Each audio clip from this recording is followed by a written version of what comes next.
geedkii mataanaha miro qurxoon ayuu dhalay haddii aan si kale u dhigo tartanka iskuulada iyo sidoo kale tartanka zeerasida wuxuu ahaa mataane uu martigeliyay Dr. Ayub Stadio.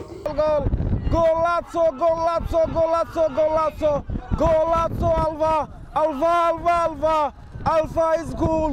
tartanka iskuulada ee degmada Balcad ayaa markii labaad si toos looga qabtay degmada Balcad sanadkii horese ka duwan sanadkan oo sanadkii hore waxa ka soo qayb gashay kaliya 6 team waxaase ku guuleysatay FA sanadka kanse uu ka darnaa sanadkaas waayo waxa ka soo qayb gashay 16 team iskuulada oo idil waxaad moodaa ciyaartooy bandhigooda aad u sareeyo inay u soo xushteen ciyaarista tartanka wax kasta ay isku dayaan wax kasta ay hal abuuraad u qurux badan ay sameeyaan ugu dambeyn way ugu shubeen waana gool iyo gool balse waxa filan waa iskuulo fara badan ku noqday waxa ay halkaasi kala kulmeen bise waa lagu shubi doonaa wow Delale final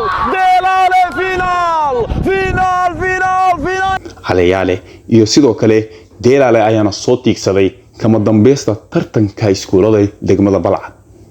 waxaasa guusha ay ku raacday Delale oo 2 gool iyo waxba kaga adkaaday haleyaale waasa maxay filanka labaad ee mataaniyay iskuulada tartanka zeerasida ayaa xigay kaas oo noqday mataankii tartankii iskuulada waxayna ahayd markii ugu horeysay tartanka zeerasida laga qabto degmada Balcad ciyaartooy bandhigoodu aad u sareeyay hankooduna aad u sareeyay muddo waxay ku taamayeen inay ka ciyaaraan garoonka weyn ee degmada Balcad waxay nasiib u yeesheen in lagu daafuro Dr. Ayub Stadium ay ka ciyaaraan hase yeeshee tartanka zeerasida ayaa maraya meel aad u xiiso badan maadaama kaliya ay soo hirtay 2 team City Boys iyo sidoo kale Jubilees ayaana ku madalsan finaalka tartanka zeerasida waan arki doonaa sida ay wax noqon doonaan balse waxa ka soo baxay miro aad u qurxoon kuwaas oo laga yaabo inay matalaan tartamada laga qaban doono degmada Balcad heerka koowaad iyo heerka labaadba